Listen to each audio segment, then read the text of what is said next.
चालू है ये।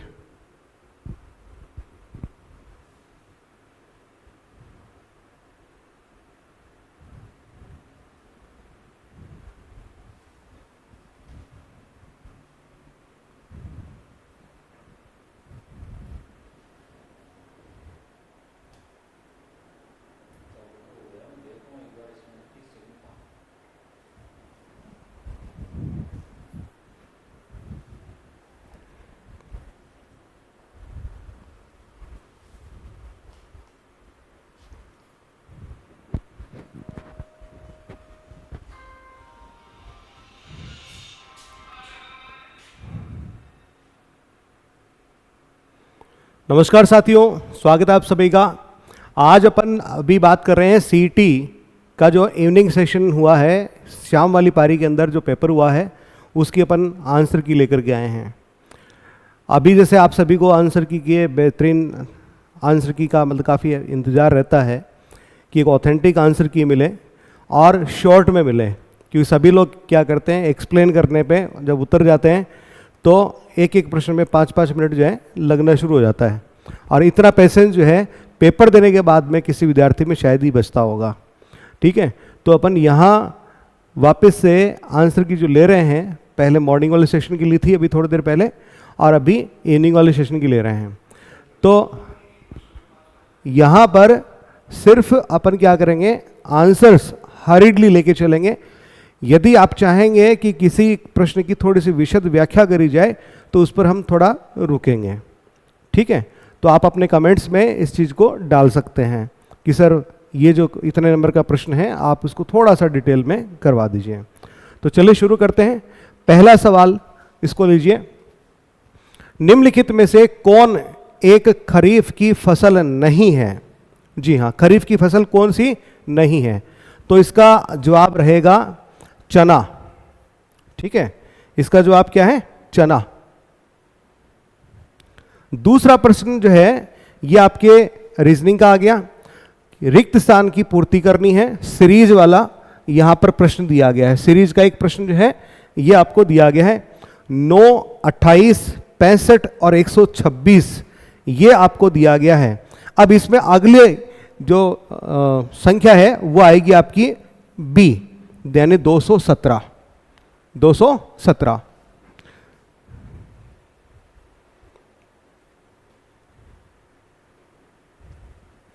क्वेश्चन नंबर 3 की तरफ बढ़ लेते हैं।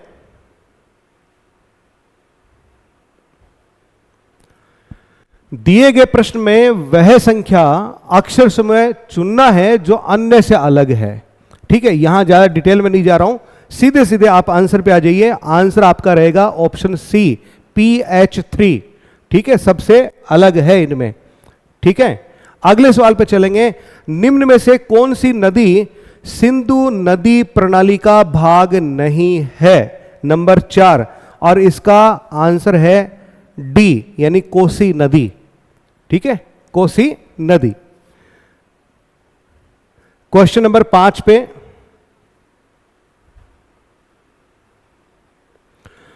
निम्न में से राजस्थान की कौन सी झील खारे पानी की झील नहीं है? ठीक है, और इसका आपका जवाब रहेगा ऑप्शन ए, पिछोला। इसको पिचोला या पिछोला कहा जाता है। पहली पारी में भी प्रश्न आया है। ठीक है, एक बात जरूर कहूंगा कि वो विद्यार्थी जो कल पेपर देने जा रहे हैं, यदि थोड़ा सा उनके पास समय है तो अभी भी ये जो आंसर्स चल रहे हैं इनसे गो थ्रू हो जाए, इनको एक बार देख लें, क्योंकि ज्यादा भी नहीं तो 2-3 प्रश्न जो है रिपीट हुए हैं। ठीक है, पिछोला वाला प्रश्न जो है ये भी रिपीट हुआ है। ठीक है, श्रवण शर्मा, चना, बिल्कुल सही जवाब आपका श्रवण, बिल्कुल सही जवाब है। ठीक है, बहुत अच्छे। तो आपको क्या करना है, वो विद्यार्थी जो कल एग्जाम देंगे वो भी इसमें रुके, ठहरे, देखें, उनको निश्चित तौर पे 2-3 प्रश्नों का फायदा होगा। ठीक है, 2 सवाल ऐसे हैं जो रिपीट हुए हैं, अभी और भी सवाल जो है वो ध्यान में आ सकते हैं। अभी एक ये सवाल ध्यान में आया, ये पिछोला शब्द जो है वो पूछा गया था कि पिछोला झील कहाँ है, ये पहली पारी में पूछा गया था। ठीक, आगे बढ़ेंगे। क्वेश्चन नंबर 6, सोन नदी निम्न में से किसकी सहायक नदी है? तो ये सही जवाब है ऑप्शन सी, गंगा। जी हां, ऑप्शन सी, गंगा इसका सही जवाब रहेगा आपका। ठीक है, फटाफट से नोट करते जाइएगा, हरीडली अपन चलेंगे इसमें। क्वेश्चन नंबर 7 पे पहुंचेंगे जल्दी से।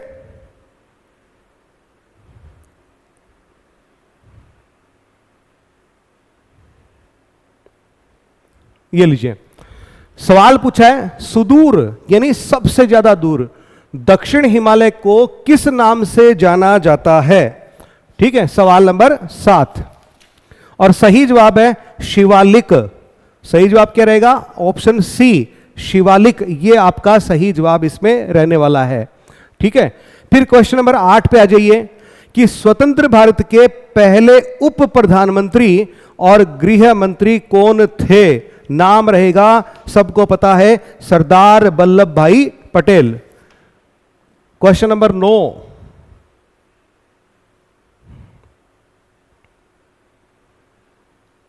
क्वेश्चन नंबर 9 है कि 1947 में भारत विभाजन के बाद निम्नलिखित में से कौन सा पुरातात्विक स्थल भारत के तरफ के क्षेत्र में रह गया? और वो है आपका कालीबंगा। कौन सा क्षेत्र रह गया? वो रह गया आपका कालीबंगा।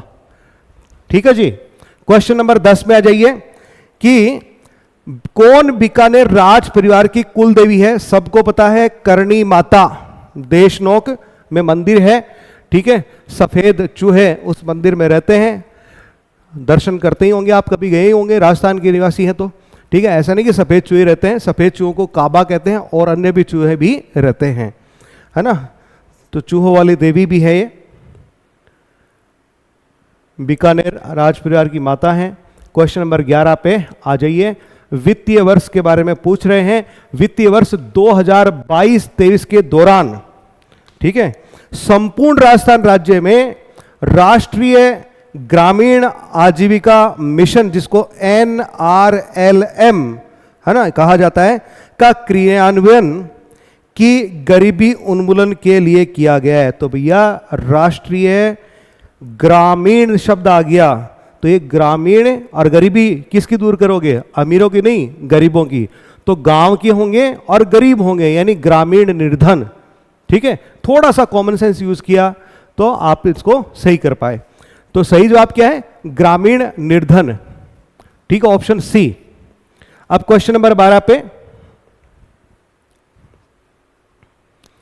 राजस्थान में सहकारी आंदोलन की शुरुआत कौन से वर्ष में हुई? ठीक है, तो ये इसका सही जवाब है 1904। 1904 में हुई थी। अगले प्रश्न में चल लीजिए, क्वेश्चन नंबर है आपका 13। यहां पर कथन दिए गए हैं, 2 कथन आपको दिए गए हैं और उनसे संबंधित प्रश्न पूछे गए हैं। पहला कथन देखिए क्या कहता है। पहला कथन कहता है कि सोडियम धातु को मिट्टी के तेल में संग्रहित किया जाता है। कहां संग्रहित किया जाता है? मिट्टी के तेल में संग्रहित किया जाता है। ठीक है, क्योंकि यह अत्यधिक प्रतिक्रियात्मक होता है। बिल्कुल सही है। कथन क्या है? बिल्कुल सही है। फिर दूसरा कथन है कि सोडियम धातु नाइट्रोजन से प्रबलता से प्रतिक्रिया करता है। यह भी सही है। यानी दोनों ही कथन क्या है? सही है। तो सही जवाब कौन सा होगा? विकल्प सी, ऑप्शन सी, यानी कथन 1 और कथन 2 दोनों सही हैं। क्वेश्चन नंबर 14 पे आ जाइए। क्वेश्चन नंबर 14 कहता है कि क्रिटिकल मिनरल्स सम्मेलन समिट 2024 किस शहर या फिर किस केंद्र शासित प्रदेश में आयोजित किया गया? तो इसका सही जवाब है नई दिल्ली। नई दिल्ली। क्वेश्चन नंबर 15 पे चलेंगे, फटाक से लेंगे आंसर सपन, है ना, ज्यादा इसमें रुकेंगे नहीं। पूना समझौता से जुड़ा हुआ सवाल पूछा है कि पूना समझौता जो है 1932 में किन नेताओं के बीच में हुआ, किन नेताओं से संबंधित था? सबको पता है, जिन्होंने स्वतंत्रता आंदोलन को अच्छे से पढ़ा है, ठीक है, वो बता सकते हैं कि यहां महात्मा गांधी और भीमराव अंबेडकर के बीच में हुआ था। श्रवण, ठीक है, बिल्कुल 1904 कालीबंगा, बिल्कुल साइंस। कसवा जी धन्यवाद। श्रवण जो है काफी अच्छे जवाब दे रहा है भाई, बिल्कुल बहुत बढ़िया, बहुत बढ़िया। अगले प्रश्न की तरफ बढ़ लेते हैं भाई। सवाल नंबर 16 है।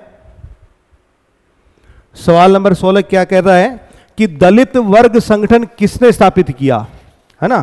तो दलितों के लिए सबसे अगवा कौन रहे? डॉक्टर भीमराव अंबेडकर रहे थे। ये सही विकल्प है, ऑप्शन डी इसका सही जवाब, बिल्कुल ठीक है जी।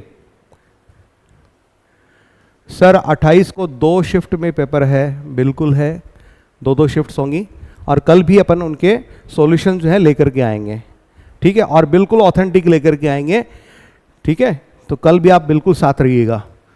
क्वेश्चन नंबर 17, स्वामित्व योजना किससे संबंधित है? क्वेश्चन 17। तो इसका संबंध जो है ग्रामीण इलाकों में संपत्ति सर्वेक्षण योजना से संबंधित है। ऑप्शन ए इसका सही जवाब है, ऑप्शन ए राइट आंसर, ठीक है जी। क्वेश्चन 18 पे बढ़े।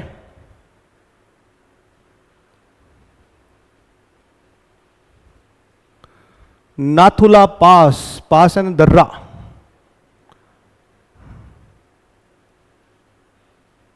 थोड़ा सा और ले लेते हैं, 2 प्रश्न आ जाएंगे इसमें एक साथ, ये लो।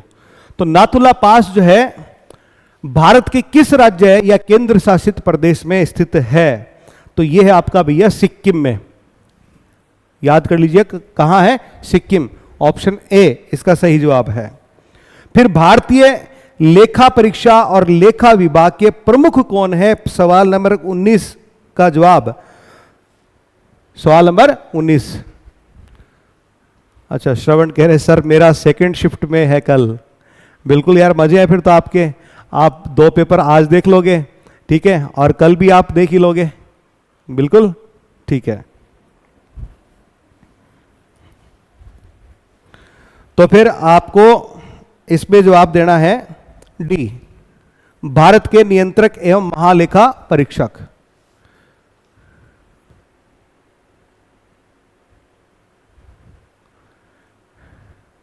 एक आध किसी प्रश्न में यदि कोई संशय रह जाए तो बाद में भी अपन चर्चा कर सकते हैं, ठीक है।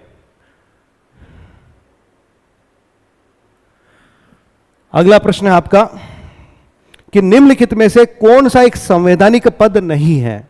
तो यह है आपका आरबीआई का गवर्नर, बाकी के सारे ठीक है ये आपके संवैधानिक पद हैं। क्या है? संवैधानिक पद हैं।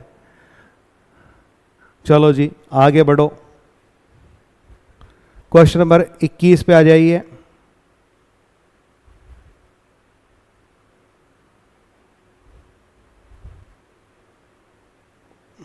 यहां से ठीक है शायद,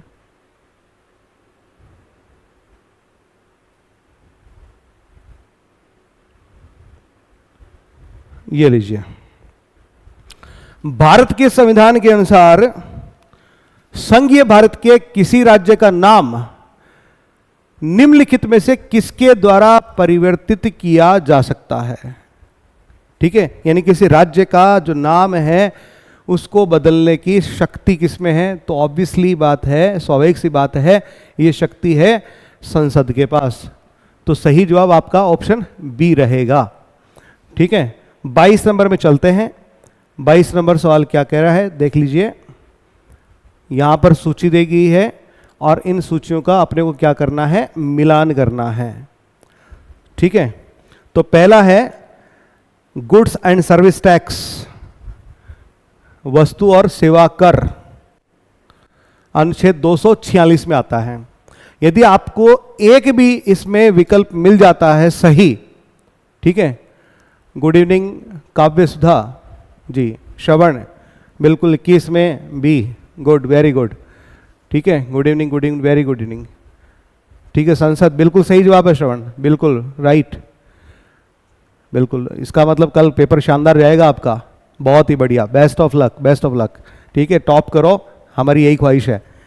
चलिए, मैं आपसे ये कह रहा था, जैसे यहां पर लिस्ट दी गई है और इधर एक सूची और दी गई है, यदि आपको एक भी इसमें से सही आता हो ना तो फिर बाद में आपको दिक्कत नहीं है, क्योंकि इसमें विकल्प इसी तरह से दिए गए हैं। जैसे ए, इसमें 4th नंबर का ये सही है, तो अब आप देखिए ए 4th, ठीक है, बहुत कम ऐसा मिलेगा जहां पर एक या दो बार इसको रिपीट किया जा रहा होगा।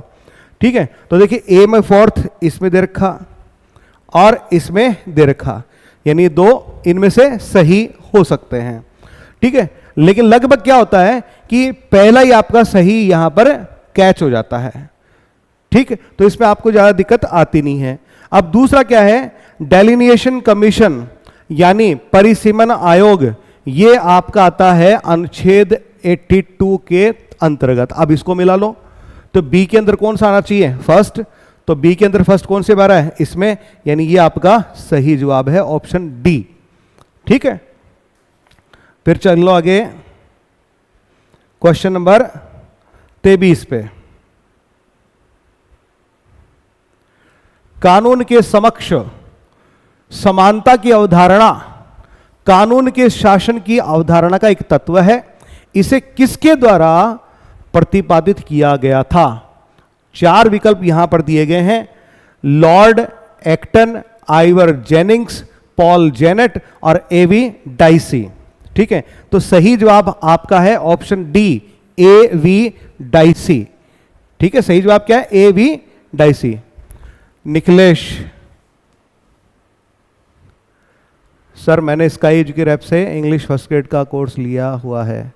Good, very good. अरे आप अच्छा पढ़ाते। ठीक है निखिलेश, ये तो यार आपका बड़प्पन है भाई, मेहनत आप भी अच्छी करते हैं, ऐसे ही मेहनत करते रहिए, ऐसे ही साथ में जुड़े रहिए और इसी तरह से अपन मिलकर के मंजिल पा ही लेंगे। ठीक है, साथ में जुड़े रहिए और उम्मीद करता हूं अभी आप आंसर भी दीजिएगा।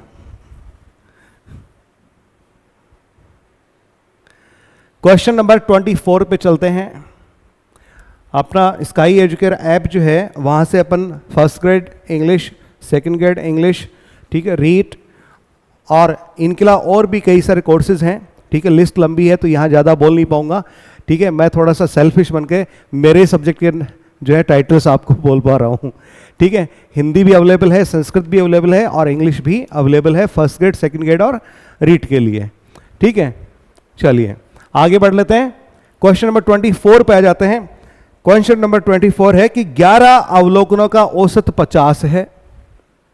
11 अवलोकनों का औसत 50 है। यदि पहले 6 अवलोकनों का औसत 40 है और अंतिम 6 अवलोकनों का औसत 55 है तो छठा अवलोकन कौन सा होगा? ठीक है, अब ज्यादा इसमें एक्सप्लेनेशन में तो नहीं जाएंगे, सीधे राइट आंसर पे पहुंचते हैं। टीम ने हमें ये सजेस्ट किया है कि ऑप्शन ए यानी 20 यानी 20 इसका सही जवाब है। क्वेश्चन नंबर 25 पे पहुंचेंगे। मैथ्स का सवाल दिया गया है। क्वेश्चन नंबर 25 कि एक कमरा 12 मीटर लंबा है। कितने मीटर लंबा है? 12 मीटर लंबा है और 8 मीटर ऊंचा है। इसमें रखे जा सकने वाले बांस के डंडे की अधिकतम लंबाई ज्ञात करनी है। यानी आपको लंबाई बता दी, चौड़ाई बता दी और ऊंचाई बता दी। ठीक है, और उसके अंदर आपको एक लंबा सा बांस का डंडा रखना है। अधिकतम उसकी लेंथ कितनी हो सकती है? तो वो आपकी 17 मीटर। ऑप्शन ए सही जवाब रहेगा। ठीक है, फिर अगला सवाल जो है 26, ये भी मैथ्स का ही सवाल है।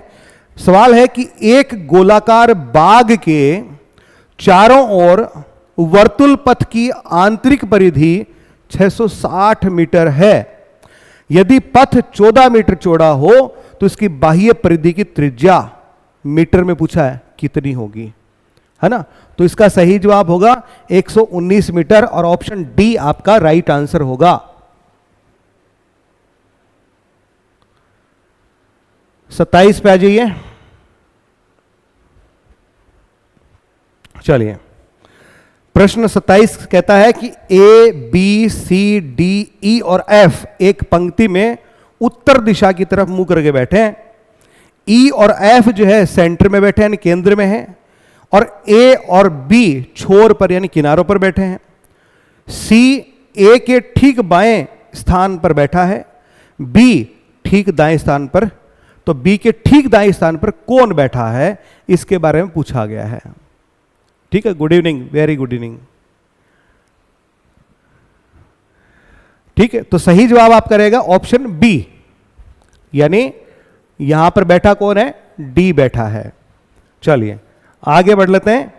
सवाल पूछा है कि निम्न में से उस विकल्प का चयन कीजिए जो तृतीय अक्षर समूह से उसी प्रकार संबंधित है जिस प्रकार द्वितीय अक्षर समूह प्रथम अक्षर समूह से है। ठीक है, ज्यादा एक्सप्लेनेशन नहीं जाएंगे। ऑप्शन ए यहां पर सही है। वुंड्स को इन्होंने लिखा है DNQSUW, ठीक है। फिर अलमाइटी शब्द का पूछा है इन्होंने, तो इस आधार पे इसका होगा ऑप्शन ए AGHILMTY, इसका सही जवाब होगा। प्रमोद जी नमस्ते सर, नमस्ते, कैसे हैं आप? Good evening.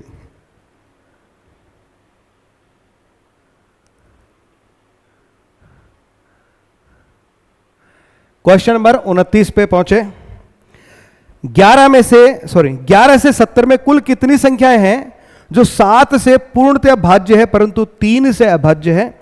ठीक है, तो इसका सही जवाब होगा आपका 5, यानी ऑप्शन डी, ये आपका सही जवाब रहेगा। क्वेश्चन नंबर 30 पे चलेंगे।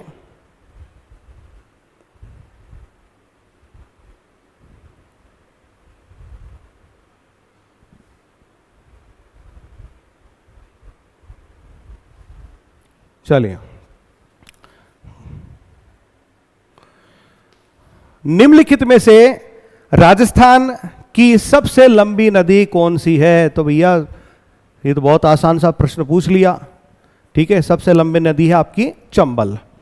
थार रेगिस्तान में 3 शहरों का रेगिस्तानी त्रिकोण शामिल है। निम्न में से सबसे उपयुक्त विकल्प को चुनने के लिए कहा गया है और इसका सही जवाब है जैसलमेर, जोधपुर और बीकानेर। ठीक है, ऑप्शन बी सही है कि थार के रेगिस्तान में पूछे 3 शहर बड़े जिनका त्रिकोण बनता है, तो वो कौन से? जैसलमेर, जोधपुर और बीकानेर, ये आपका सही जवाब है। ठीक है, हाँ श्रवण, बिल्कुल चंबल, बिल्कुल बेटा सही जवाब आपका, बहुत सही जवाब है। कल के एग्जाम में झंडे ही गाड़ दोगे यार तुम तो, है ना। 32 नंबर पे आ जाओ। निम्न में से दुनिया का सबसे बड़ा बसा हुआ नदी द्वीप कौन सा है? यानी एक ऐसा द्वीप जो नदी में बसा हुआ है और वह है माजुली। नाम याद रखना है, माजुली, ऑप्शन सी सही जवाब है। फिर 33 में चलिए कि निम्नलिखित में से कौन सी ध्वनियां अघोष हैं? सघोष नहीं पूछा है बल्कि पूछा है अघोष। तो अघोष कौन कौन सी हैं? ए, डी और ई वाली हैं। ए में ये रही, ठीक है, डी में ये रही और ई में ये रही, यानी 6, न और प। तो सही जवाब हो गया आपका ऑप्शन ए। और डेपुटेशन के लिए हिंदी में समानार्थक शब्द पूछना, हिंदी में पूछा है कि डेपुटेशन को हिंदी में क्या कहेंगे? इसको कहेंगे प्रतिनियुक्ति। और ये प्रश्न जो है रिपीट हुआ है, सुबह वाले मॉर्निंग वाले सेशन में भी प्रश्न आया था। तो फिर से कह रहा हूं, वो विद्यार्थी जो कल एग्जाम में अपीयर हो रहे हैं वो इन क्वेश्चंस को जरूर देखें अच्छे से। इनमें से ज्यादा का तो नहीं कह सकता, लेकिन 2-3 सवाल रिपीट होने की संभावना है। ठीक है, चलिए अगले प्रश्न पे बढ़ेंगे। क्वेश्चन नंबर 34 देख लिया, 35 की तरफ चलेंगे अभी।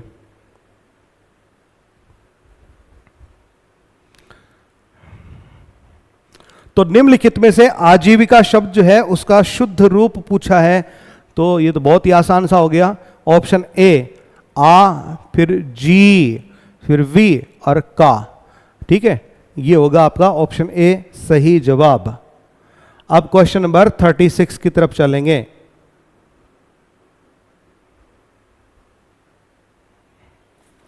मेहंदी द्वारा गहरा भूरा अथवा थोड़ा लाल रंग देने हेतु निम्नलिखित में से कौन जिम्मेदार रहता है?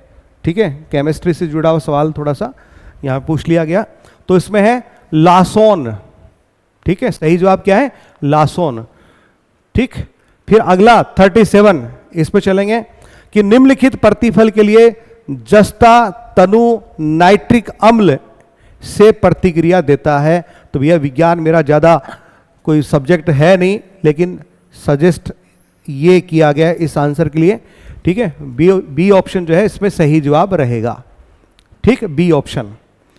क्वेश्चन नंबर 38 पे चलें कि क्रोमोसोम यानी गुणसूत्र का निम्नलिखित में से कौन सा एक हिस्सा नहीं है यानी अंश नहीं है, तो यह है एफ पार्टिकल। ऑप्शन डी सही जवाब। 39 निम्न में से कौन सा वाक्य अशुद्ध है? ठीक है, 39 में पूछा है कि कौन सा वाक्य क्या है, अशुद्ध है। तो घनश्याम का एक कंबल या 5 दरिया बिकेंगी, ये अशुद्ध है और बाकी के शुद्ध हैं।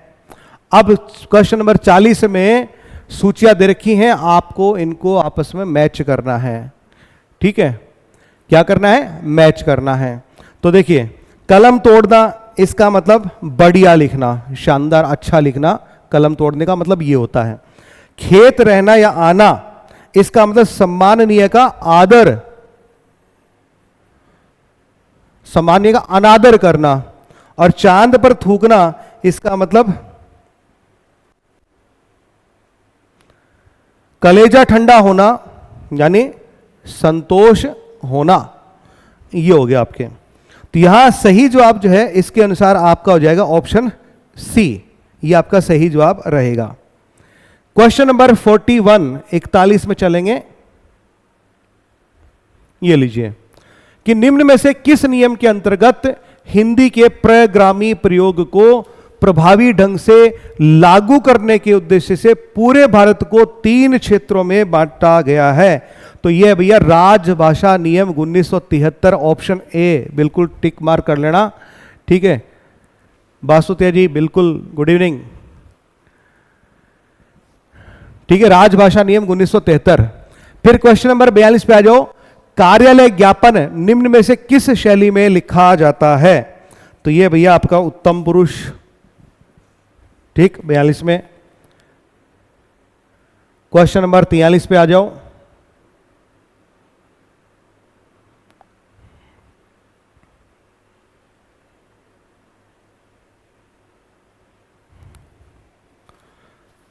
सुशील भूमि की नानी संगीता का दामाद है। रवि जो है भूमि की माता का एकमात्र दामाद है। रवि का संगीता से क्या संबंध है? तो ये होगा पौत्री का पति। ठीक है, पौत्री का पति, ये इसका सही जवाब होगा। Question number 44। यदि थ्रेट शब्द को कोड भाषा में 289512 ऐसा करके लिखा जाता है तो फिर ब्रिज स्टोन को क्या लिखेंगे?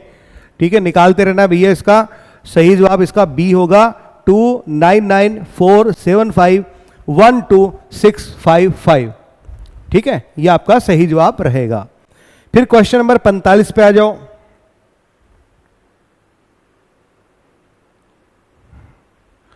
अमर और अकबर ने विपरीत दिशा में चलना शुरू किया। ठीक है, अमर 24 किलोमीटर चला और अकबर 7 किलोमीटर चला। तत्पश्चात अमर बाएं मुड़ा और 7 किलोमीटर चला और अकबर दाएं मुड़कर 24 किलोमीटर चला। तो दोनों अपने मूल बिंदु से कितनी दूरी पर हैं? सही जवाब है 25 kilometre. Option D is the right answer. Option D क्या है इसका राइट आंसर रहेगा। अब इंग्लिश पे आ जाइए। तो यहां पर एक फ्रेज को अंडरलाइन किया गया है और नीचे 4 विकल्प दिए गए। ये पूछा है कि ये जो फ्रेज है अंडरलाइन फ्रेज, 4 जो विकल्प दिए गए इनमें से किसी एक विकल्प के द्वारा इसको रिप्लेस किया जा सकता है। तो वो कौन सा है ऑप्शन? ठीक है, देखिए, Rohit has the reputation of complicating and confusing things when any issue is raised in the meeting. Rohit में इतनी काबिलियत है कि जब मीटिंग में कोई मुद्दा उठाया जाता है तो वो क्या कर सकता है, उसको कॉम्प्लिकेट भी बना सकता है, कंफ्यूज कर सकता है। ठीक है, इस तरह का कैरेक्टर है ये रोहित। अब इसके लिए ए बी सी डी में से कौन सा आप लेंगे? तो इनकम्प्लीट शैम्बल्स नहीं होगा, गॉट आवर वायर्स क्रॉस नहीं होगा, एज क्लियर एज मड नहीं होगा, ये होगा मडिंग द वाटर्स। यानी कोई मैटर जो है बहुत सुलझा हुआ है उसको कीचड़ करना, रायता फैलाना। ठीक है, तो ये होगा मडिंग द वाटर्स, ऑप्शन डी सही जवाब होगा। फिर वन वर्ड का सवाल पूछा है, one who is too strong to be defeated, कि कोई व्यक्ति इतना ताकतवर जिसको कोई हरा नहीं सकता, उसको अपन कहते हैं, ठीक है, अविजित, यानी इनविंसिबल, जिसको कोई जीत नहीं सकता, इनविंसिबल, ऑप्शन बी सही जवाब। अब क्वेश्चन 48 पे चलें। यहां पर हमसे पूछा गया है एंटोनिम अपैथी, तो इसके लिए होगा फर्वर, ठीक है। फिर चलें 49,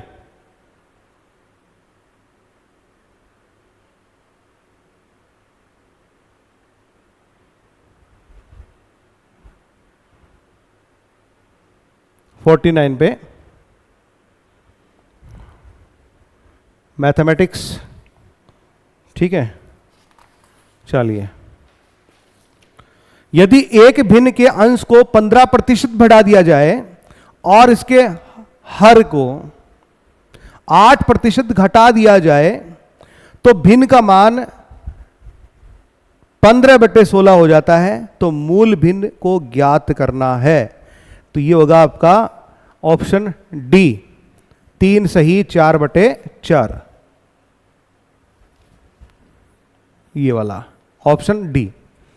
फिर देखिए, फिर से गणित का सवाल है, अमित, सुमित और विनय 2800 की धनराशि को 5:6:3 के अनुपात में विभाजित कर लेते हैं।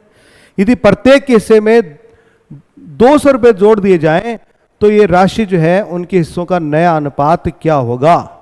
तो इसका सही जवाब है ऑप्शन डी, 6:7:4, ऑप्शन डी, ये इसका सही जवाब होगा। अब इंग्लिश का रीडिंग कॉम्प्रहेंशन का पैसेज जो है दे रखा है। अब पैसेज नहीं पढ़ेंगे भाई, सीधे ही अपन प्रश्न जो है उस पे चलेंगे और क्वेश्चन का सीधा आंसर जो है उसी को अपन लेंगे,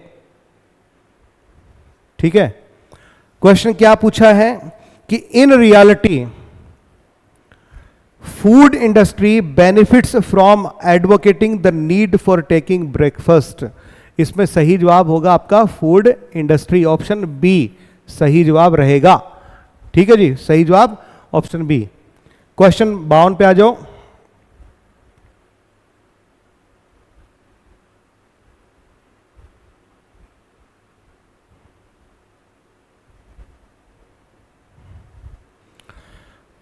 according to the conclusion of the passage का जो निष्कर्ष निकलता है उसके अनुसार ब्रेकफास्ट यानी नाश्ता जो है, ब्रेकफास्ट जो है वो क्या है?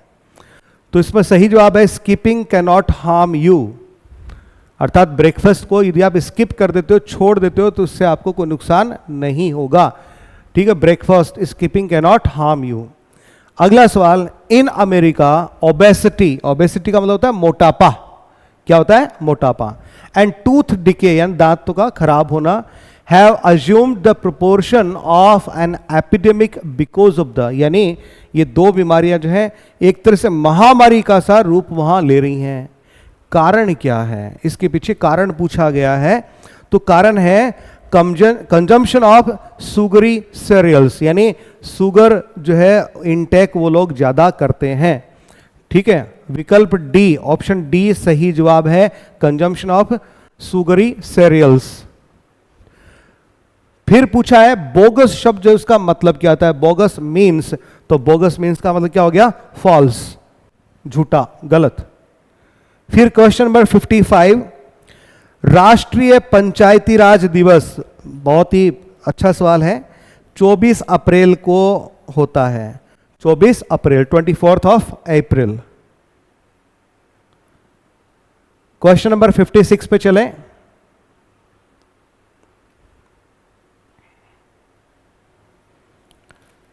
भारत में पंचवर्षीय योजनाओं में से निम्न में से कौन से 3 वर्षों को योजना अवकाश घोषित किया गया था?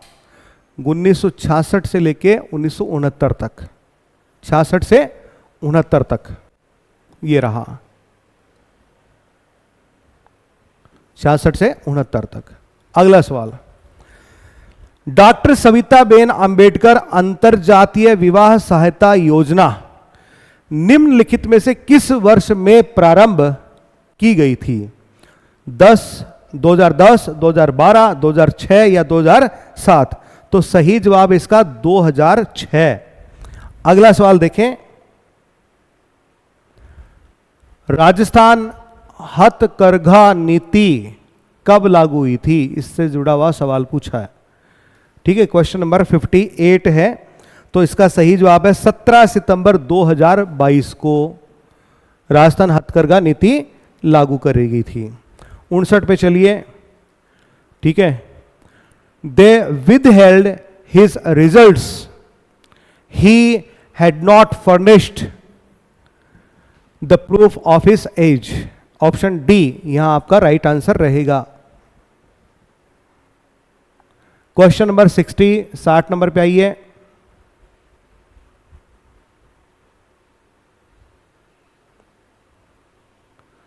आर्टिकल का सवाल पूछा है कि देयर वाज अ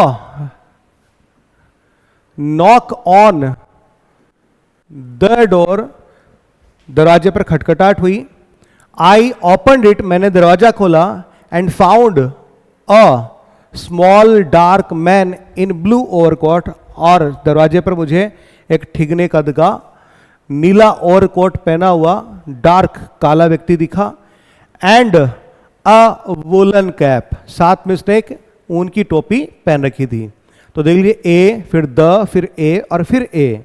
तो ऑप्शन सी आपका सही जवाब यहां पर रहेगा। ठीक है, फिर 4 शब्द दिए गए हैं, इनको डिक्शनरी के अकॉर्डिंग क्या करना है? अरेंज करना है। अब ये तो काफी आसान सा है वैसे। ठीक है, आप इजीली इसको कर सकते हैं। एक्सेप्ट ये पहले नंबर पे आएगा, फिर एक्सेस ये दूसरे पे आएगा, एक्सिट ये तीसरे पे आएगा, और एक्सपेक्ट ये चौथे पे आएगा। अब आप देख लीजिए। ठीक है, ए, सी, डी एंड बी, तो कहां है? ए, सी, डी और बी, ये आपको मिलेगा ऑप्शन बी में। तो ऑप्शन बी आपका क्या रहेगा? राइट आंसर रहेगा। थैंक यू, बहुत बहुत बहुत शुक्रिया, ऐसे जुड़े रहिए साथ में। क्वेश्चन नंबर 62 पे चलेंगे।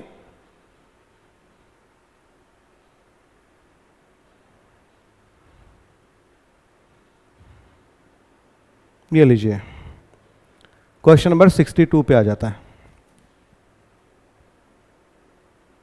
ठीक है जी, सवाल क्या पूछा है? वह वेन आरेख चुने जो दिए गए 3 वर्गों को सर्वोत्तम रूप से दर्शाता है। तो भैया यहां पर ज्यादा बात नहीं करूंगा, सीधा आंसर बताऊंगा। ऑप्शन सी आपका राइट आंसर है, ऑप्शन सी। ठीक है, फिर क्वेश्चन नंबर 63 में आ जाइए।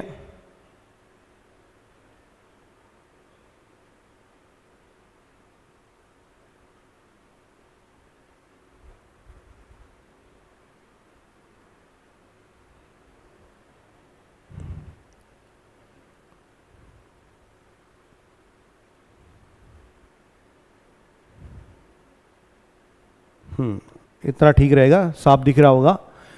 तो यहां पर आकृति 1 और 2 के बीच एक निश्चित संबंध है। विकल्पों में से उपयुक्त आकृति का चयन करके आकृति 3 और 4 के बीच समान संबंध स्थापित करें। इसलिए विकल्पों में से उस आकृति का चयन करें जो ये जो प्रश्नवाचक चिन्ह दे रखा है उसका स्थान ले ले। उसके लिए आपके पास 4 विकल्प दिए गए, ए, बी, सी और डी। इनमें से एक आकृति यहां पर स्थापित करी जानी है। तो सही जवाब है इसका ऑप्शन सी। ये वाली आकृति जो है यहां पर इस प्रश्नवाचक चिन्ह की जगह आएगी। अगले प्रश्न पे चलेंगे, क्वेश्चन नंबर 64 कि किस खिलाड़ी को टेबल टेनिस के लिए मेजर ध्यानचंद खेल रत्न पुरस्कार 2022 प्रदान किया गया? नाम है शरत कमल अंचता। क्या नाम है? शरत कमल अंचता। अगला सवाल 65 कि निम्नलिखित में से कौन सा भारतीय संविधान के तहत मौलिक अधिकार नहीं है। ठीक है, यह प्रश्न जो है सुबह वाले पेपर में भी आया है। यहां पर दे रखा है संपत्ति का अधिकार, वहां पर विकल्प कुछ अलग था, वहां पर विकल्प था दोहरी नागरिकता। ठीक है, भारतीय संविधान जो है दोहरी नागरिकता का अधिकार नहीं देता है। यह प्रश्न सुबह वाली मॉर्निंग वाले सेशन में आया है। तो तीसरा प्रश्न है जो रिपीट हो रहा है। ठीक है, इसी प्रश्न को थोड़ा सा घुमाया और क्या पूछ लिया, यहां पर विकल्प में क्या डाल दिया कि संपत्ति का अधिकार नहीं है। ठीक है, तो प्रश्न जब रिपीट होते हैं तो फिर से दोहराऊंगा मेरी बात को कि कल जो विद्यार्थी परीक्षा देने जा रहे हैं वो थोड़ा सा टाइम लगाएं। ठीक है, और पेपर सॉल्यूशन को देख करके जरूर जाएं। ठीक, चलिए अगले प्रश्न की तरफ बढ़ेंगे। Question number 66।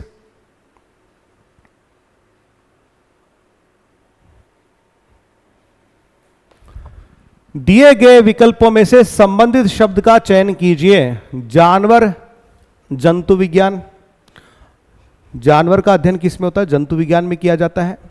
ठीक है, वैसे रक्त का अध्ययन किसमें किया जाता है, तो ये भैया हीमेटोलॉजी। अब थोड़ा सा किसी ने थोड़ा सा दिमाग लगाओ तो खून से जुड़ी हुई एक जांच होती है हीमोग्लोबिन की, है ना। तो देखो उससे मिलता जुलता शब्द है ना हीमेटोलॉजी। और आजकल तो खून सभी में कम ही कम होता है भैया, देखते रहते हैं अपन, खून की कमी हो गई, खून की कमी हो गई, महिलाओं में ज़्यादा होती है। ठीक है, कसवा जी सर, वेरी गुड, धन्यवाद सर, धन्यवाद। किशन चौधरी, थोड़ा फास्ट करो, बिल्कुल फास्ट ही कर रहे हैं बेटा। चलिए और फास्ट कर लेते हैं अपन थोड़ा सा। ठीक है, इसलिए मैंने शुरुआत में कहा था कि अपन थोड़ा फास्ट ही लेके चलेंगे, इसको स्लो स्पीड में नहीं रखेंगे। ठीक है, ज़्यादा एक्सप्लेनेशन नहीं देंगे इसमें। तो अगला सवाल है, ऊपर दी गई संख्याओं के क्रम में बाएं से तीसरे स्थान की संख्या के इकाई अंक दाएं से चौथे स्थान की संख्या के दहाई अंक का योग है। विकल्प इसमें आपका होगा 6, यानी उत्तर बी जो है वो आपका राइट आंसर होगा, ऑप्शन बी। ठीक है, 68। निम्नलिखित में से पित्रादेश शब्द का सही संधि विच्छेद क्या है, तो यह होगा पितृ आदेश, ऑप्शन ए। चाल शब्द किस संज्ञा का उदाहरण है, यह हो गया आपका भाववाचक। ठीक है, भाववाचक संज्ञा है, एब्स्ट्रैक्ट नाउन है ये। क्वेश्चन नंबर 70 पे चलें।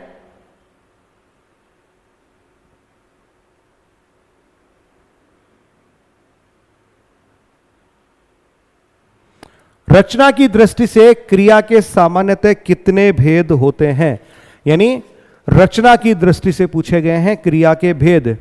ठीक है, तो ये होंगे आपके 2।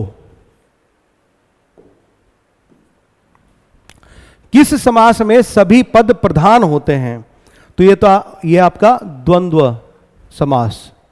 ठीक है, द्वंद्व समास। 72 पे चलें।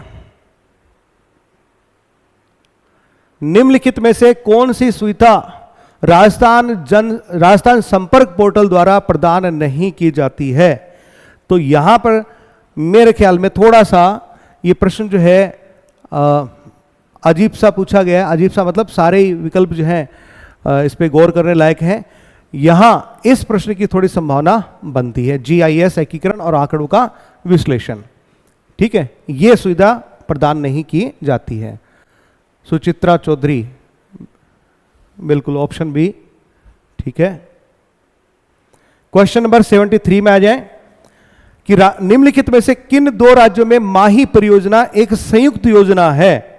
ठीक है, यहां पर स्टेट्स के नाम पूछें तो ये है आपके राजस्थान और गुजरात, ऑप्शन ए सही जवाब। 74 पे चलेंगे। 74 कि कंप्यूटर की वह कौन सी विशिष्टता है जिसमें कंप्यूटर विभिन्न प्रकार के कार्यों का सुगमता से निष्पादन करता है, तो यह है आपका आंसर डी, बहुमुखी होना, यानी इसमें वर्सटैलिटी पाई जाती है। वर्सटैलिटी का मतलब एक से ज्यादा। ठीक, सुचित्रा 73 में राजस्थान और गुजरात, बिल्कुल सही जवाब आपका, बिल्कुल सही जवाब है। चलिए क्वेश्चन नंबर 75 पहुंचते हैं। निम्नलिखित में से कौन सी नदी गंगा नदी प्रणाली की दाहिनी सहायक नदी है, तो इसमें सही जवाब होगा आपका सोन नदी, डी ऑप्शन, सोन नदी बिल्कुल सही जवाब है। सोन नदी आपका बिल्कुल सही जवाब है भाई। सभी पढ़ने वाले बच्चे हैं, इसका मतलब अभी खारे पानी का मगरमच्छ निम्नलिखित में से किस जीव मंडल रिजर्व का मुख्य जीव है? ठीक है, खारे पानी का पूछा गया है, तो ये कौन सा होगा? ये ग्रेट निकोबार। सही जवाब क्या? Option D, great Nicobar. Note करते जाइए, बिल्कुल आपका भी सही जवाब है भाई।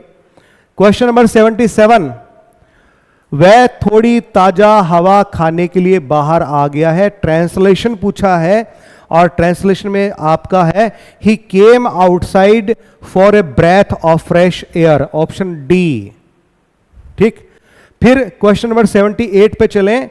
एंडोर्समेंट शब्द लिखा है, इसका हिंदी में मीनिंग क्या होगा? तो ये होगा पृष्ठांकन करना, पृष्ठांकन करना, ऑप्शन डी। क्वेश्चन नंबर 79 में आ जाओ।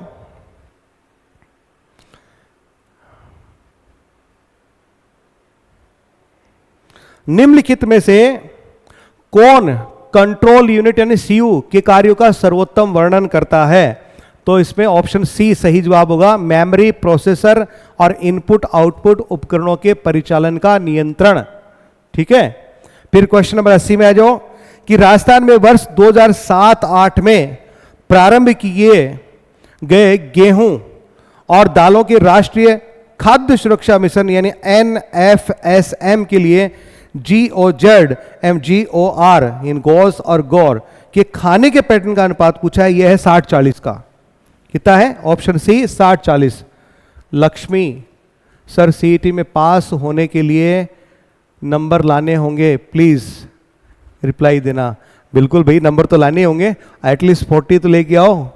ठीक है, 40 तो मतलब कम से कम बता रहा हूं आपको, ज्यादा आप कितने ला सकते हैं? ठीक है, यहां आपको एक बार क्वालिफाई करना है। ठीक, आप फिलहाल अपने स्टडी पे फोकस कीजिए। स्टडी पे जितना आप फोकस करेंगे उतने ही ज्यादा अच्छे मार्क्स आप लेकर के आएंगे। डरे डरे नहीं जाना है, बिल्कुल एक बहादुर बच्चे की तरह से एग्जाम में जाके आइए। ठीक है, बहुत अच्छा आप स्कोर करेंगे। ठीक है, ट्रस्ट योरसेल्फ, अपना खुद का विश्वास कीजिए, है ना। और खुद पे जो विश्वास करता है, दुनिया उस व्यक्ति का विश्वास करता है, और जो व्यक्ति खुद का विश्वास नहीं करता, दुनिया उसमें विश्वास नहीं करती है, याद रखिएगा। So first of all trust yourself, और फिर बहुत अच्छे से आप पढ़ करके एग्जाम दे करके आइए, सब अच्छा ही अच्छा होगा। ठीक है, तो 40% आपको लाने हैं एटलीस्ट। राजस्थान राज्य में निम्न में से कौन सा क्षेत्र अत्यधिक रूप से आर्थिक महत्व का माना जाता है? क्वेश्चन नंबर 81 में प्रश्न पूछा गया है, तो ये है भैया कृषि क्षेत्र, ऑप्शन ए। ठीक है, हरिडली लेते हैं इसको, जल्दी लेंगे। क्वेश्चन नंबर 82 पे चलिए, 82। निम्नलिखित में से कौन सी राजस्थान राज्य की नगदी यानी कैश फसलें हैं? अब राजस्थान राज्य की पूछी है, तो यह कपास और तंबाकू। ठीक है, चौथा प्रश्न है जो रिपीट हुआ है, मैं आपको बता दूं, चौथा प्रश्न है। ठीक है, 3 मैं आपको पहले बता चुका हूं। यह प्रश्न सुबह भी पूछा गया था मॉर्निंग सेशन में कि निम्न में से नगदी फसलें कौन से हैं, तो वहां पर भी क्या था? कपास और तंबाकू, यही ऑप्शन दिया गया था। तो मैं फिर से दोहराऊंगा मेरी बात को कि वो विद्यार्थी जो कल एग्जाम देने जा रहे हैं, प्लीज आज इस क्लास को मिस मत कीजिएगा। ठीक है, आपको बहुत ही इसका फायदा रहने वाला है। ठीक है, और यदि आपको जीवन में सफलता प्राप्त करनी है तो मेहनत पर विश्वास करें। किस्मत की आजमाइश जो है वो तो जुए में होती है भाई, है ना। और किसी ने बहुत खूब कहा है ना, क्या कि हीरे की शफक रखते हो तो अंधेरों में चमकना सीखो, उजालों में तो कांच के टुकड़े भी चमक जाया करते हैं। तो अच्छे से आप किताबें पढ़िए, इतना वक्त नहीं है, लेकिन फिलहाल आपके पास बेस्ट क्या कर सकते हैं, इस क्लास को देख सकते हैं अच्छे से। ठीक है, और ऐसा वक्त आप ला पाओगे कि जो लोग आज आपको ताने भी मारते हैं ना, ठीक है, अपना वक्त देते थे, वो लोग तुमसे मिलने के लिए तुम्हारा वक्त भी मांगने लग जाएंगे। ठीक है, चलिए वापस लौटते हैं क्वेश्चन नंबर 83 पे कि निम्नलिखित में से प्राय कौन राज्य विश्वविद्यालयों के कुलाधिपति के रूप में कार्य करता है? ठीक है। अमंग द निम्नलिखित में से प्राय कौन राज्य विश्वविद्यालयों के कुलाधिपति के रूप में काम करता है? यानी जो स्टेट में जो यूनिवर्सिटी होती है उसका कुलाधिपति कौन होता है? तो सीधी सी बात अभी यह राज्यपाल होता है ना? कौन होता है? राज्यपाल होता है। क्वेश्चन नंबर 84 पे चलें। किस भारतीय संविधान संशोधन ने उच्च न्यायालय के न्यायाधीशों की सेवानिवृत्ति की आयु 60 वर्ष से बढ़ाकर 62 वर्ष कर दी है? तो इसका सही जवाब है 15वां संविधान संशोधन, 15वां। ठीक है। फिर अगला देखें कि नीति आयोग की स्थापना की गई थी, कब करी गई थी? 1 जनवरी 2015 को। कब हुई? 1 जनवरी 2015 को। 86 पे आ जाएं।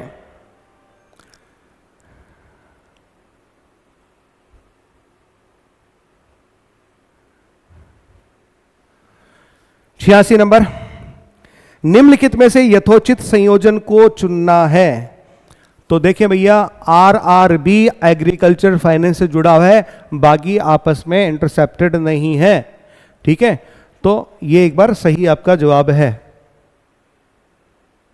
87 पे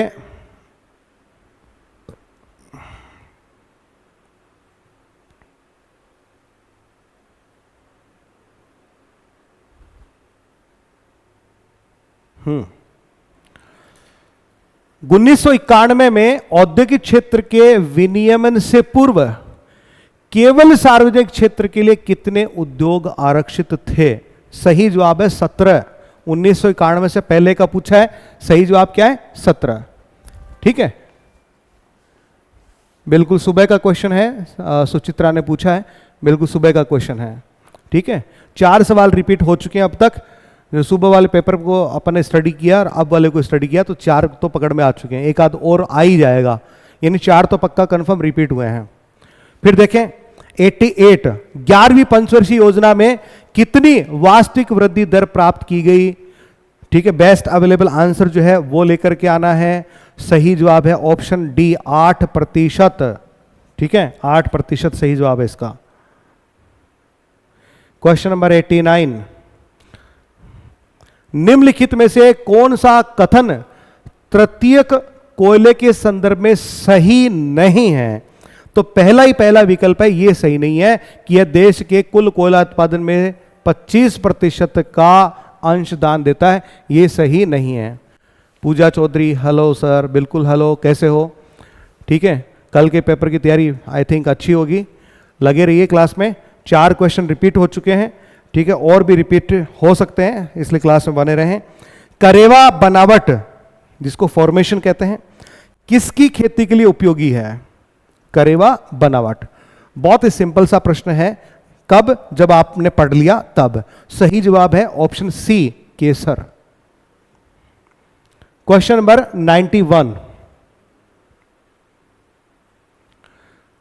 राजस्थान में दांतों के बीच में सोने की कील, जी हां, सोने की कील लगाने की कला को क्या कहा जाता है? अब आया ना देखो कल्चर वाला सवाल, है ना?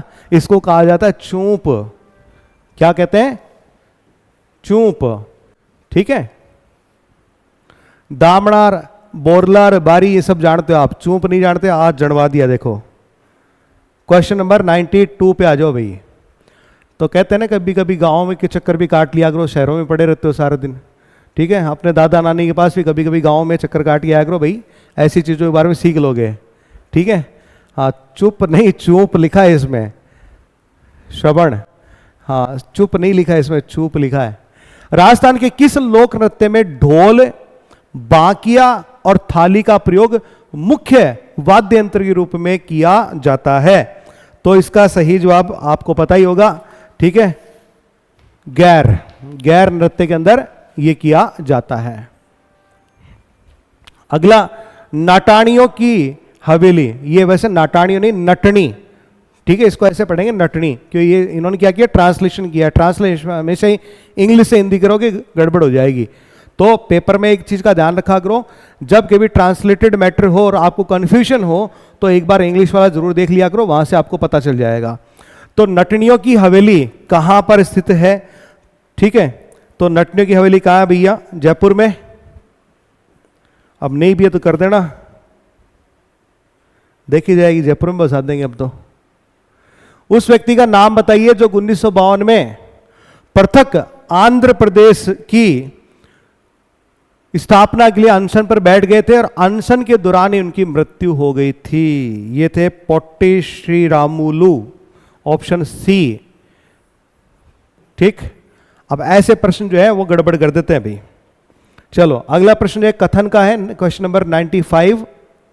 दो स्टेटमेंट यहां पर दे रखे हैं, सही है गलत है, देखते हैं क्या है।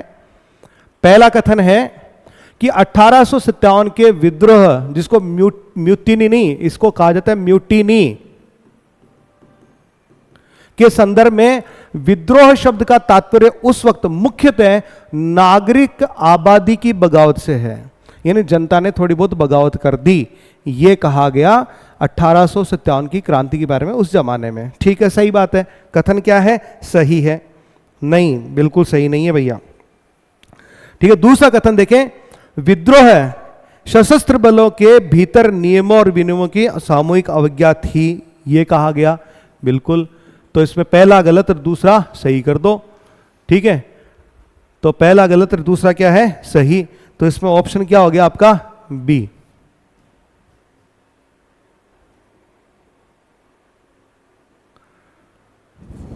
अगला देखो भाई, निम्नलिखित में से किस किले की सुंदरता से अभिभूत होकर ब्रिटिश इतिहासकार जेम्स टॉड ने कहा कि यदि उन्हें राजस्थान में किसी जागीर की पेशकश की जाएगी तब वह इस किले को ही चुनेंगे, किसी और को नहीं चुनेंगे। ठीक है, ये इन्होंने किसके लिए कहा था? बैसोगढ़ किला इसके लिए कहा था, ऑप्शन ए इसके लिए कहा था। फिर 97, बांसवाड़ा, डूंगरपुर और इसके आसपास के पहाड़ी क्षेत्रों में कौन सी भाषा बोली जाती है? तो यहां पर कौन सी भाषा है? Vagdi, option A. बांसवाड़ा, डूंगरपुर और इसके आसपास के पहाड़ी क्षेत्रों में भाषा बोली जाती है। 98 में चलो, कालबेलिया नृत्य कला रूप को यूनेस्को की अमूर्त विरासत सूची में किस साल किस वर्ष सम्मिलित किया गया था? तो सही जवाब है आपका 2010 में शामिल किया गया था कालबेलिया को यूनेस्को की अमूर्त विरासत सूची में। ठीक है, फिर 99 में आ जाओ, 14-15 अगस्त 1947 की मध्य रात्रि को पंडित जवाहरलाल नेहरू द्वारा दिया गया विश्व प्रसिद्ध भाषण क्या कहलाता है? Tourist with destiny. ये पांचवा, जी हां माय डियर फूल्स, ये पांचवा क्वेश्चन है जो रिपीट हो रहा है। ठीक है, it is the 5th question that is going to be repeated. ठीक है, फिर से कह रहा हूं 5 सवाल तो अब तक रिपीटेशन में पकड़े जा चुके हैं। ठीक है, और भी एक आध पकड़ में आ ही जाएगा, 5 सवाल रिपीट हो चुके हैं। ठीक है, ये मॉर्निंग वाली असेंबली में पूछा गया था, tryst with destiny, option C इसमें सही जवाब है भैया। ठीक, क्वेश्चन नंबर 100 पे आ जाओ। भारत के विभाजन के दौरान सांप्रदायिक क्षेत्रों में बट गए शहर कौन कौन से थे? तो भैया लाहौर, अमृतसर और कलकत्ता, ये थे सही जवाब, लाहौर, अमृतसर और कलकत्ता। क्वेश्चन नंबर 101 में आ जाएं।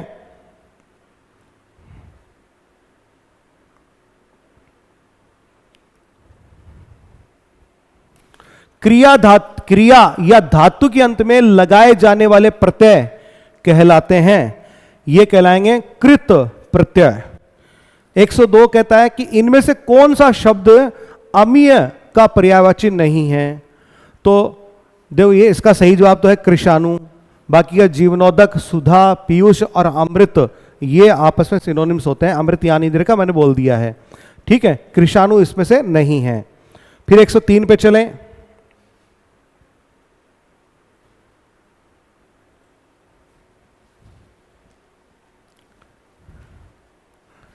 पूजा पूछ रही है कि सर कल कैसा पेपर आएगा? बिल्कुल देखो, बिल्कुल मैं आपको सही कह रहा हूं, ब्लैक एंड व्हाइट आएगा। ठीक है ना। और परीक्षा में कठिन पेपर आने पर ही मालूम पड़ता है कि परीक्षा कक्ष की छत में कितने जाले हैं, कहाँ कहाँ का प्लास्टर उखड़ गया है और दीवारों में कितनी दरारें हैं। ठीक है, और मैं तो भगवान से प्रार्थना करता हूं कि आप कक्ष की छत में कितने जाले हैं, प्लास्टर कहाँ से उखड़ा है, दरारें कितनी हैं, ये आपको नहीं पता चले। इसका मतलब पेपर अच्छा आए और आप भी अच्छा करें।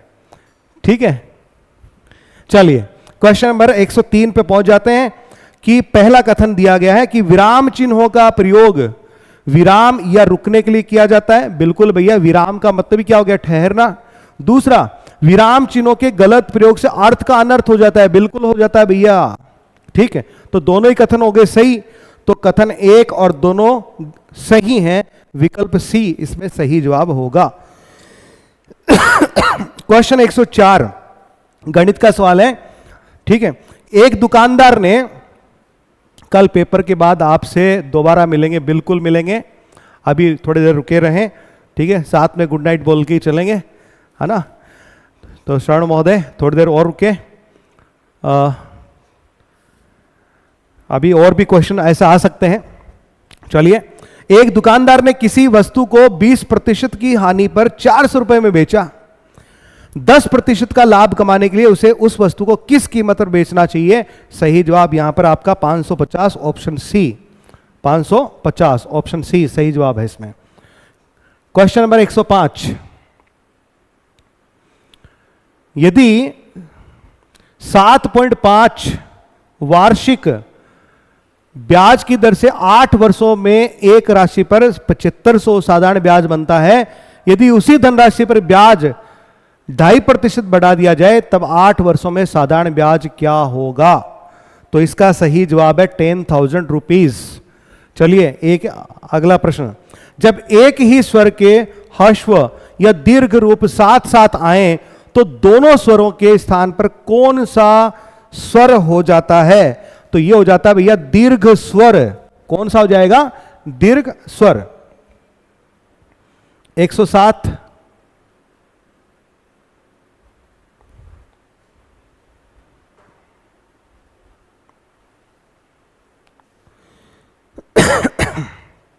दो सूचियां दी गई हैं, इनका आपस में मिलान करना है। ठीक है, चिपको आंदोलन, अब चिपक रहे थे कहां भैया? पेड़ों से चिपक रहे थे, पेड़ों की कटाई रोकने के लिए था। ठीक है, ए के अंदर कौन सा था? नंबर 3। तो देख लो ए के अंदर नंबर 3 कौन से आ रहा है? ऑप्शन ए के अंदर ही आ रहा है, यही आपका सही जवाब है। ठीक है, लगभग ये ट्रिक जो आपकी काम दे जाएगी यहाँ पे कि एक विकल्प यदि आपको सही आ रहा है तो बाकी के 3 भी आपके बिल्कुल सही ही जाएंगे। चलिए अगला 108 नंबर का सवाल, उस पर चलेंगे। अब आप इसे मिलाते रहना बाकी का। अब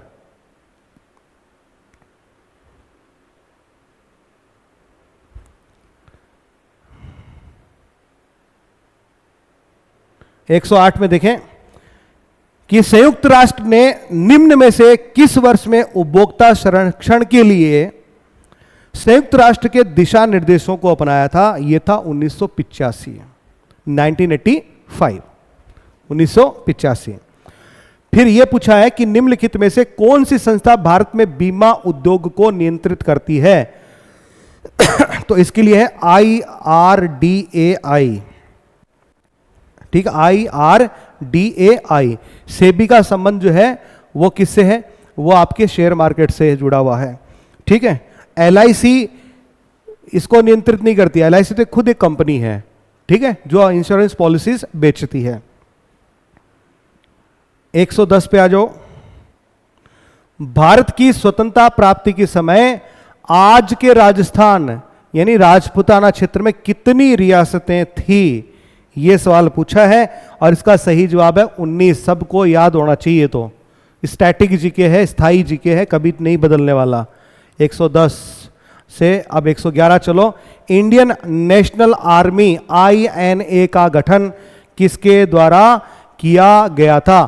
तो भैया सीधी सी बात है, सेना का गठन भारतीय इतिहास में एक ही व्यक्ति ने किया और वो है आपका नेताजी सुभाष चंद्र बोस। ठीक है,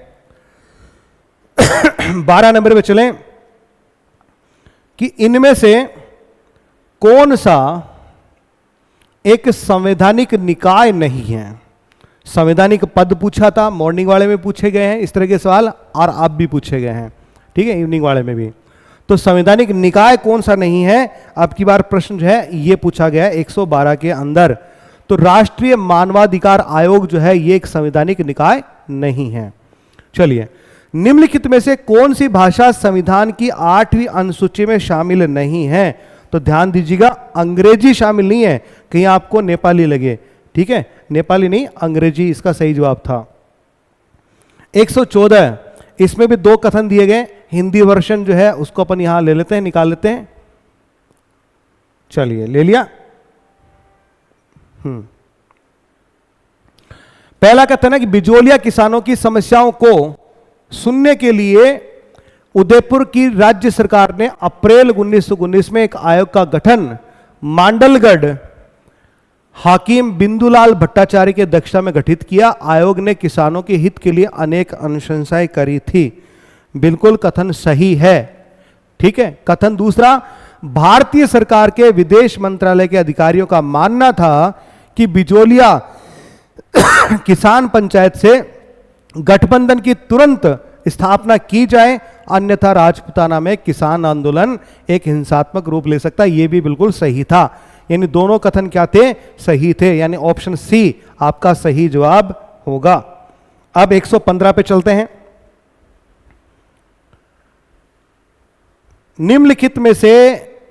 निम्नलिखित समाज सुधारक में से कौन सती प्रथा उन्मूलन के साथ जुड़े हुए थे? यह तो आपको बिल्कुल पता ही होगा, बहुत ही सरल सा सवाल है, राजा राम मोहन राय, ठीक है। सती प्रथा इन्होंने उन्मूलन के लिए इन्होंने बहुत प्रयास किए, इन्हीं के प्रयासों से अंग्रेजों ने खत्म किया था, ठीक है।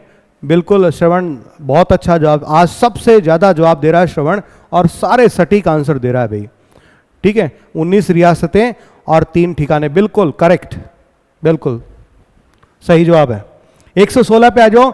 The Indian war of independence Veer Savarkar की है, और यहीं पर उन्होंने 1857 की जो क्रांति थी उसको स्वतंत्रता आंदोलन कहा था, यह भी आप याद रख सकते हैं उसमें। 117 पे चल लो।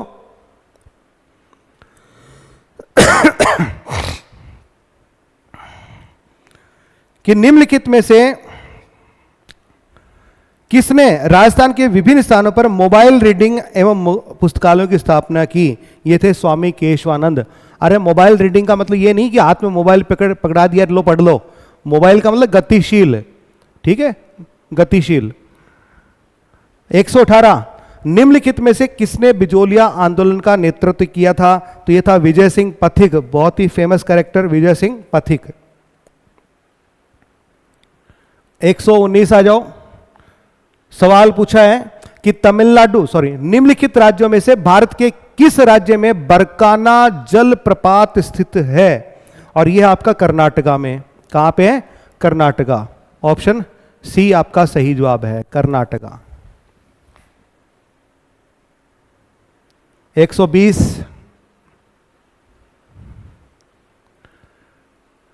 थोड़ा नींद पे काबू पालो भाई, और पेपर के साथ जुड़े रहो।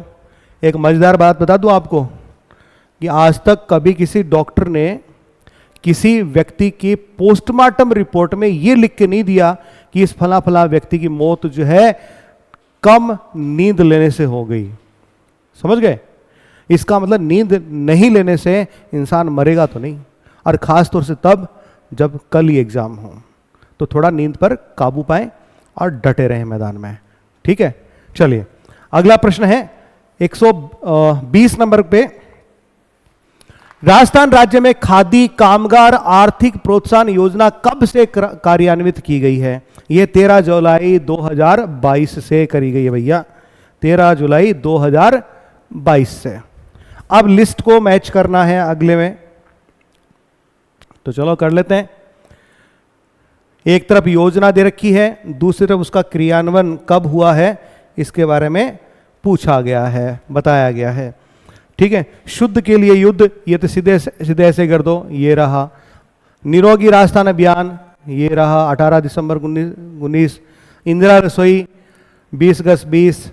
इंदिरा गांधी शहरी क्रेडिट कार्ड 24 फरवरी 21, ठीक है।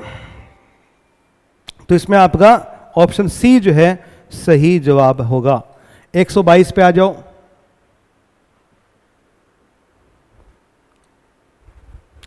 इंदिरा गांधी नहर परियोजना IGNP, इसके बारे में क्या पूछा है कि निम्नलिखित में से किसकी बेहतर जीवन रेखा माना जाता है ना। तो इसको पश्चिमी राजस्थान की जीवन रेखा माना जाता है। ठीक है, ये इंदिरा गांधी नहर को जीवन रेखा कहा जाता है राजस्थान के लिए, लेकिन राजस्थान के भी कौन से हिस्से में ये पूछा है, तो पश्चिमी राजस्थान जहां सूखा ज्यादा है। अब 123 पे चलेंगे। राजस्थान सूचना आयोग का गठन कब हुआ, ये प्रश्न पूछा गया भाई। राजस्थान सूचना आयोग 18 अप्रैल 2006 को। सही जवाब ऑप्शन डी। निम्नलिखित में से कौन से पद का भारतीय संविधान में उल्लेख नहीं किया गया है, तो वो है भैया उप मुख्यमंत्री। ये तो सिर्फ तुष्टिकरण करने के लिए लगा दिया जाता है। ठीक है, क्वेश्चन नंबर 125 पे चलो। A formal letter concludes with a signature heading subject salutation, यानी फॉर्मल लेटर जो होता है उसका अंत जो है आप उसमें अंत में क्या करते हैं। ठीक है, हाँ, इंदिरा गांधी नहर का ये भी भैया दोनों पारी में आया है। छठा श्रवण ने याद दिला दिया, मेरे दिमाग से स्किप हो गई थी बात। बिल्कुल, थैंक यू भाई श्रवण, अच्छा किया आपने याद दिलाया। यानी 6 सवाल रिपीट हो चुके हैं, सोचो। ठीक है, 6 सवाल। तो औपचारिक पत्र जो है उसके अंत में क्या होगा, सिग्नेचर होगा। फिर देखो, ही वॉज इंडिग्नेंट। इंडिग्नेंट का अर्थ होता है गुस्सा होना। अब किसी व्यक्ति पर गुस्सा नहीं हो रहा, किसी बात पर गुस्सा हो रहा है।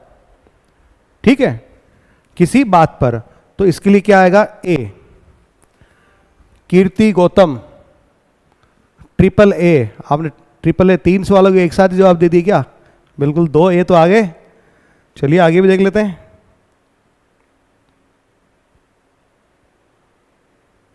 एक 127 पे चलो।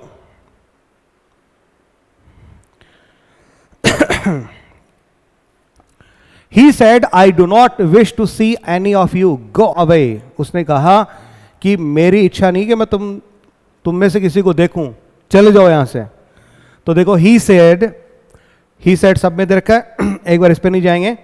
पहले I do not, पहली बार तो कनेक्टिव वर्ड दैट लगेगा। ठीक है, I first person according to subject.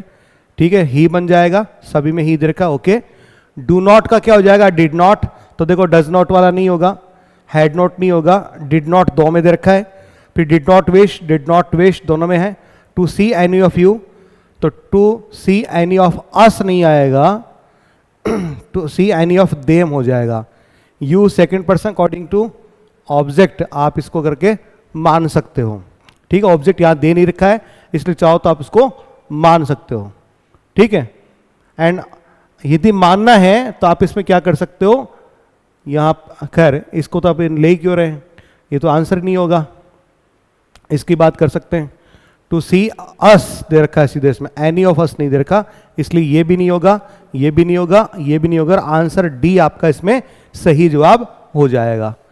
ठीक है, अब 128 पे चलें। They feed the seals at the zoo twice a day. Voice change करना है, पैसिव वॉइस बनाना है। फीड वर्ब की फर्स्ट फॉर्म दे रखी है। ठीक है, वर्ब की फर्स्ट फॉर्म, तो आप इसको कैसे चेंज करेंगे?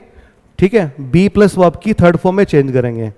तो बी फर्स्ट, इसका मतलब इज एम आर लेकर के आएंगे, सील्स सब्जेक्ट बन जाएगा, तो इसके साथ में क्या आ जाएगा, आर।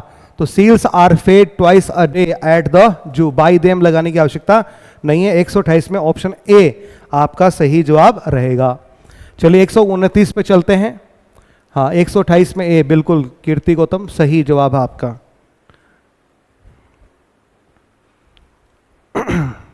129 पे चलेंगे।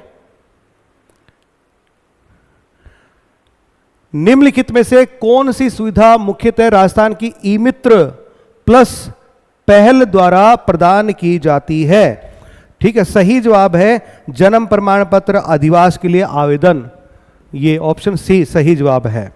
फिर 130 में देखें कि निम्नलिखित में से कौन सा इनपुट उपकरण का उपयोग तापमान और आर्द्रता को फीड यानी इनपुट करने के लिए किया जाता है। तो भैया जॉयस्टिक नहीं होता इसके लिए, वेबकैम भी इसके लिए नहीं है, स्कैनर भी नहीं है, इसके लिए सेंसर। क्या है? सेंसर, यानी ऑप्शन बी सही जवाब रहेगा। 131 नंबर के प्रश्न पे चलेंगे अभी। साइबर सुरक्षा को सूचना प्रौद्योगिकी की सुरक्षा भी कहा जाता है। इसका उपयोग निम्नलिखित कार्यों के लिए किया जाता है। 131 में तो विभिन्न कंप्यूटरों के अनधिकृत उपागम को रोकने के लिए, ऑप्शन ए सही जवाब है। फिर सवाल 132 में आ जाओ। सवाल है कि निम्नलिखित में से किस वर्ष में इंडियन स्पेस रिसर्च ऑर्गेनाइजेशन यानी इसरो, ठीक है, इसरो की स्थापना की गई थी? तो यह था 1969 में, 1969 में स्थापना करी गई थी। कब करी गई है? 1969 में। 133 पे पहुंचे।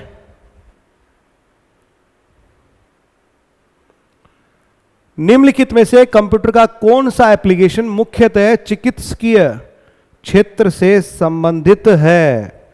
जी हां, तो शल्य चिकित्सा में सहायता देना, यह है भैया, यानी ऑपरेशंस इत्यादि करना। अब यहां पर यह प्रश्न जो है थोड़ा अजीब सा घुमा के पूछा है, यह प्रश्न की भाषा सही नहीं है। एप्लीकेशन के तौर पे पूछा था, अलग तरह से भाषा घुमाना चाहिए था।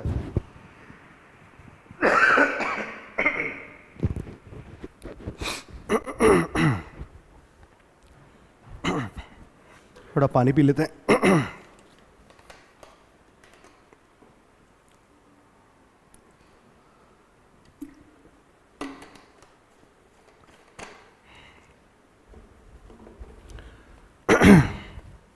चलिए 134 पे चलते हैं कि किस भारतीय ने 2023 का रेमन मैग्सेसे पुरस्कार जीता है? नाम है रवि कन्नन। 100 अच्छा आगे बढ़ गए अपन तो 135 वाले पे आ गया, 134 पढ़ना था। तो निम्नलिखित में से कौन सी कंप्यूटर के वर्ग या श्रेणी में नहीं आता है? यह पैरेलल कंप्यूटिंग। सही जवाब क्या इसमें? पैरेलल कंप्यूटिंग, ये आपका सही जवाब रहेगा। अब चलिए अगले प्रश्न पे 135 पे, जो कि मैं पहले पढ़ गया था, उस पे पहुंच जाते हैं। कि किस भारतीय ने 2023 का रेमन मैग्सेसे अवार्ड जीता है? ठीक है, इसका नाम है Ravi Kannan. Option B is the right answer. जी हां, पैरेलल कंप्यूटिंग, कीर्ति गौतम, बिल्कुल राइट आंसर। 136 का सवाल देखेंगे। वस्तु एवं सेवा कर परिषद एक संवैधानिक निकाय है जिसकी स्थापना निम्नलिखित में से किस अनुच्छेद के अंतर्गत करी गई है? यह है 279A। Option C is the right answer, 279A। फिर देखिए 137, निम्नलिखित में से कौन सा कर भारत सरकार के लिए सर्वाधिक राजस्व का उपार्जन करता है? तो भैया वो है इनकम टैक्स। क्या है? इनकम टैक्स, ये सबसे ज्यादा है। ठीक है, और अपने से तगड़ा ही लिया जाता है। यानी टैक्स तो कैसा लेते हैं? बिल्कुल विकसित देशों जितना। और सुविधाएं कैसे देते हैं आपको पता ही है। ठीक, तो सबसे ज़्यादा इनकम टैक्स से गवर्नमेंट जो है पैसा कमाती है। और इनकम टैक्स से जुड़ा हुआ एक सवाल मॉर्निंग वाले सेशन में आया था। ठीक है, याद रखिएगा कौन से सेशन में? मॉर्निंग वाले सेशन में आया है। उसमें सवाल कुछ अलग था, लेकिन इनकम टैक्स से पूछा गया है। तो ध्यान रखिएगा 7 सवाल रिपीट हुए हैं। तो इसलिए फिर से उन स्टूडेंट्स से कह रहा हूं कि पेपर भैया देखते हुए जाना, देख करके जाना। निम्नलिखित में से कौन वस्तु एवं सेवा कर की परिधि से बाहर है? तो मादक पेय जो है इनमें सेवा कर इत्यादि नहीं लगते हैं। आप देख लो। निम्नलिखित में से भारत की प्राचीनतम तेल रिफाइनरी कौन सी है? यह है डिगबोई रिफाइनरी। डिगबोई रिफाइनरी। 140 पे चले। डोडा बेटा तमिलनाडु की सबसे उच्चतम चोटी है। यह निम्न में से कौन सी प्रसिद्ध पर्वत श्रृंखला का एक भाग है? तो यह नीलगिरी पर्वत, नीलगिरी पर्वत श्रृंखला का एक भाग है। फिर अगला देखें, निम्नलिखित में से कौन सा खनिज अधात्विक एवं अकार्बनिक है? बड़ा ही कंफ्यूजिंग प्रश्न है। अब पता नहीं इनके पास कहाँ से पेपर सेटर ऐसा आते हैं। ठीक है, बहुत ही कंफ्यूजिंग है भैया, क्योंकि सारे के सारे क्या मिल रहे हैं आपको? ये अधात्विक और अकार्बनिक सारे मिल रहे हैं, इसलिए इस पे मैं लगाऊंगा स्टार। और वेट एंड वॉच, ठीक है, क्वेश्चन डिलीशन का वेट एंड वॉच करते हैं, देखते हैं क्वेश्चन डिलीट होता है क्या। तो इस पे अपन कुछ नहीं कहेंगे। 142 पे चलते हैं कि निम्नलिखित में से कौन लौह अयस्क का प्रकार नहीं है? तो इसका सही जवाब है लिग्नाइट। सही जवाब क्या है? Lignite, option C. क्वेश्चन 143 पे चलेंगे।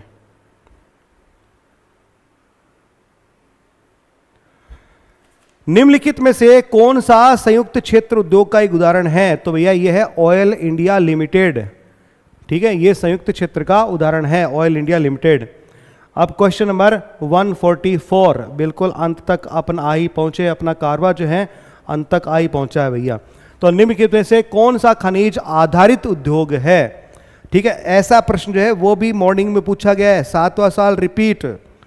ठीक है, क्वेश्चन नंबर 144, तो इसमें पेट्रोकेमिकल उद्योग ये खनिज आधारित उद्योग है। वस्त्र उद्योग, खाद्य, मत्स्य, ठीक है, ये खनिज पर डिपेंड नहीं करते हैं भैया, ये खनिज आधारित नहीं है। बहुत ही आसान सा सवाल है। 145 पे आ जाओ। निम्नलिखित में से कौन सा कथन छोटा नागपुर पठार औद्योगिक क्षेत्र के संदर्भ में सही नहीं है?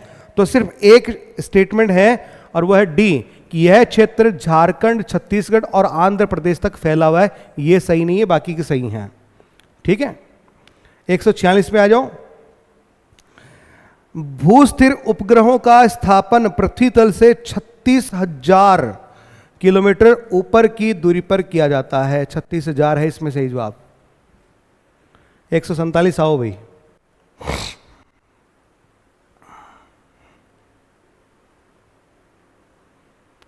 सांद्र नाइट्रिक एसिड यानी AQ तांबे यानी कॉपर से अभिक्रिया करके देता है। क्या देता है? देखो, ये देता है कॉपर नाइट्रेट, नाइट्रोजन डाइऑक्साइड एवं पानी, यानी ऑप्शन ए सही जवाब। फिर अगला देखें कि कलर ब्लाइंड पर्सन जो होता है वो कौन से रंगों में अंतर नहीं कर पाता है? तो इसका सही जवाब है लाल और हरे रंग में वो अंतर नहीं कर पाता है। अब चलिए सेकंड लास्ट क्वेश्चन पे चलते हैं। ठीक है, और सवाल क्या पूछा है? प्रथम भारतीय अंतरिक्ष यान जो 3 सदस्यों को ले जाएगा और वह अंतरिक्ष में 3 दिनों के लिए रहेगा, नाम है गगनयान, ऑप्शन डी। अब लास्ट सवाल बट नॉट द लीस्ट। ठीक है, अंतिम है लेकिन लास्ट है, लेकिन लिस्ट नहीं है। ठीक है, और सवाल क्या है हिंदी में पढ़ लेते हैं अच्छे से। ये रहा आपके सामने कि निम्नलिखित में से कौन सा कार्बन का अपर रूप यानी एलोट्रोप नहीं है? सही जवाब है इथेनॉल। ठीक है, गडकरी साहब को आप इथेनॉल कहते हुए सुनते ही होंगे, है ना? तो इथेनॉल इसका सही जवाब है भाई। तो ये है आपका पेपर सॉल्यूशन जिसमें 7 सवाल जो हैं रिपीट हुए हैं। ठीक, तो और कल भी अपन आपको पहली पारी का जो पेपर सॉल्यूशन रहेगा उसको लेकर के वापस आएंगे, तब आपसे फिर से मुलाकात करेंगे। ठीक है, आप लोग भी बताइएगा कि आपका पेपर कैसा होता है। ठीक है, कितने क्वेश्चंस आप करके आए हैं, और एक इंपॉर्टेंट चीज मेरी रिक्वेस्ट आपसे जरूर बताइएगा कि कितने क्वेश्चन रिपीट हुए हैं। ठीक है, ताकि शाम वाले जो बच्चे हैं उनको भी फायदा मिले। श्रवण ने इसमें आज बहुत बहुत अच्छा काम किया है। श्रवण को मैं थैंक यू बोलूँगा कि श्रवण जो है शुरू से लेकर अंत तक यहाँ इसमें लगातार लगा रहा है। और इस बच्चे के बारे में मैं एक बात भी और भी बोलूँगा, इसके लगभग आंसर इसके सही हैं, लगभग नहीं सारे ही आंसर इसने जो दिए हैं सही दिए हैं। कीर्ति गौतम आपने भी बहुत अच्छे जवाब दिए हैं। ठीक है। बीच में एक दो विद्यार्थी और थे, उन्होंने भी मतलब जवाब देने की कोशिश करी, बट सबसे हाई स्कोर यदि मैं कहूँगा तो श्रवण का रहा है। ठीक है, तो आप लोग जब कल एग्ज़ाम देने जाएं अच्छे से दे करके आएँ, हौसला रखें, हिम्मत रखें और होश के साथ में जोश को नहीं बल्कि जोश के साथ में होश को रखें। ठीक है, और वहाँ दरारें और जो प्लास्टर उखड़ा हुआ है और जो मकड़ी के जाले लगे हुए हैं उनको नहीं गिनना है। कॉन्फिडेंस के साथ एग्ज़ाम दे करके आए। ठीक है, बहुत अच्छा सा पेपर करके आए। आप सभी को best of luck, all the best. कल वापस मिलते हैं दोपहर में। Thank you, good night.